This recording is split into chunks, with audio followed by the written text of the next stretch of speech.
ವಂದಿಸಿದ ಅರ್ಜುನ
ವೀರ ಓ ರಣಕ್ಷೇತ್ರಕ್ಕೆ ವಿಶೇಷವಾದಂತ ತೇರು ಬಂದು ನಿಂತದ್ದು ಸುಳ್ಳಲ್ಲ. ಅದನ್ನ ಕಂಡ ಮರುಗಳಿಗೆಲ್ಲಿ ಒಮ್ಮಿಂದೊಮ್ಮೆಗೆ ತಡೆಯುವಲ್ಲಿ ಮನವಾಡಿದೆ. ಕಾರಣ ಏನು ಗೊತ್ತಾ? ತಡೆದು ನಿಲ್ಲಿಸುವರ ಉದ್ದೇಶ ಪ್ರಧಾನವಾದದ್ದು. ಅಯ್ಯ, ಸೃಷ್ಟಿ ಅರ್ಜುನ ಎಂಬವನೇ ನೀನು.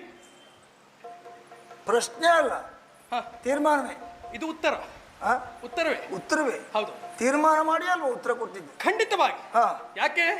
ಪಾರ್ಥನ ಕುರಿತಾಗಿ ನಾವು ಅನೇಕವನ್ನ ಕೇಳಿದ್ದು. ಲೋಕಮುಖದಲ್ಲಿ ಅನೇಕ ಮಂದಿ ಅರ್ಜುನರು ಆಗಿ ಹೋಗಿದ್ದಾರೆ. ನಾಗಾರ್ಜುನನು, ಕಾರ್ತವೀರ್ಯಾರ್ಜುನನು, ಅವರೆಲ್ಲ ಈ ಪೃಥ್ವಿಯಲ್ಲಿ ಆಗಿ ಹೋದಂತ ಅರ್ಜುನರು.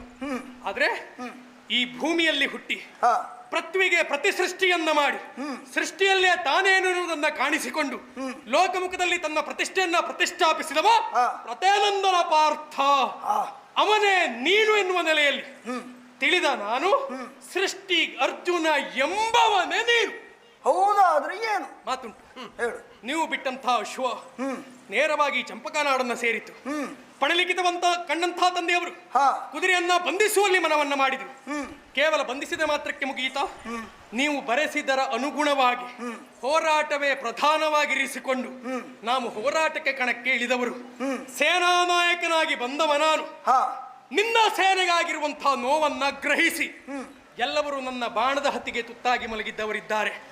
ಅದೆಲ್ಲವನ್ನ ಕಂಡು ಅವರಿಗಾದ ಪರಿಸ್ಥಿತಿಗಳನ್ನ ಗ್ರಹಿಸಿದ ಬಳಿಕ ನೀವು ಬಿಟ್ಟ ಅಶ್ವವನ್ನ ಕಟ್ಟಿದವರು ನಾವಾದ ಕಾರಣ ನಾವು ಕಟ್ಟಿದ ಅಶ್ವವನ್ನ ಬಿಟ್ಟು ಹೋಗ್ತೀರೋ ಅಥವಾ ಬಿಡಿಸಿಕೊಳ್ಳುತ್ತೇನೆನ್ನುವಂಥ ಪಿಂಕ ಉಂಟು ಅಂತಾದ್ರೆ ತಟ್ಟನೆ ಹೇಳಬೇಕು. ಅದಾಗುವುದಿಲ್ಲ. ನೀನು ನಿನ್ನ ಉಳಿದೆಲ್ಲ ಮಾತವನ್ನು ನಾನು ಒಪ್ಪುತ್ತೇನೆ. ಥಟ್ಟನೆ ಹೇಳು. ನೀನು ಇಷ್ಟೊತ್ತು ಸೃಷ್ಟಿಗರ್ಜುನ ಎಂಬವನೇ ನೀನು ಅಂತ ಕೇಳುವಾಗಲೇ ಇಷ್ಟು ತೆಗೆದುಕೊಂಡಿದ್ದು ಎಷ್ಟು ಹೊತ್ತು ಅದು? ಅವಾಗ ನಾವು ಅಷ್ಟು ಹೊತ್ತು ತೆಗೆದುಕೊಳ್ಳೋದೇ ನಮ್ಮ ಮರ್ಯಾದೆ ಪ್ರಶ್ನೆ ಅದು. ನಾನು ನಿರೀಕ್ಷೆ ಮಾಡುವುದೇನು ಗೊತ್ತಾ? ಯಾರ್ಯಾರಲ್ಲೋ ಈ ಪ್ರಶ್ನೆಯನ್ನ ಕೇಳಿದ್ರೆ ಅವರು ಅಷ್ಟು ಹೊತ್ತನ್ನು ತೆಗೆದುಕೊಂಡು ಹೇಳಬಹುದಿತ್ತು. ಆದ್ರೆ ನೀನ್ ಹಾಗಲ್ಲ. ನಿನ್ನ ಎದುರಿಗೆ ನನ್ನಂತ ಎಷ್ಟೋ ಮಂದಿ ಬಂದು ನಿಂತು ಇಂತಹ ಮಾತನ್ನೇ ಕೇಳಿರಬಹುದು. ಅಂತವರ ಎದುರಿಗೂ ನೀನು ತಟ್ಟಂತ ಉತ್ತರ ಹೇಳಿದವ ಚಂಪಕಾನಾಡಿನ ನೆಲದಲ್ಲಿ ಸ್ವಲ್ಪ ವಿಳಂಬಿಸ್ತೀಯ ಅಂತಾದ್ರೆ ಈ ನೆಲದ ಮಣ್ಣು ನಿನಗೆ ಬಹಳ ನೆಮ್ಮದಿ ಕೊಟ್ಟಿದೆ ಅನ್ನೋದೇ ಅರ್ಥ. ನಮಗೆ ಯಾವ ನೆಲದ ಮಣ್ಣು ಆಗ್ತದೆ, ಆ ಕಾಲದ ಆ ದೇಶದ ಮಣ್ಣಿಗೆ ಸರಿಯಾಗಿ ನಾವು ವ್ಯವಹರಿಸ್ತೇವೆ, ಅನುಮಾನ ಇಲ್ಲ. ಆದ್ರೆ ಥಟ್ಟನೆ ಹೇಳುವುದಿಲ್ಲ. ಯಾಕೆ? ಯಾಕೆ? ಎರಡು ಕಾರಣ ಉಂಟು. ಏನು? ಒಂದು, ನಮ್ಮ ಜೀವನ ಅನುಭವ ಎಷ್ಟು, ಮತ್ತು ಥಟ್ಟನೆ ಹೇಳುವುದಕ್ಕೆ ನಿನ್ನ ವಯಸ್ಸಲ್ಲ ನಮಗೆ. ಅದೊಂದು ವಿಷಯ. ನಿನ್ನ ವಯಸ್ಸಿನಲ್ಲಾದ್ರೆ ಥಟ್ಟನೆ ಹೇಳಿ ಮುಗಿಸುವುದಕ್ಕಾಗ್ತದೆ. ನಮ್ಮ ವಯಸ್ಸಿನಲ್ಲಿ ಹಾಗೆ ಆಗುವುದಿಲ್ಲ. ಆದ್ರಿಂದ ನಿನಗೆ ಕೇಳುವ ತಾಳ್ಮೆ ಉಂಟು ಅಂತಾದ್ರೆ ಅನುಮಾನ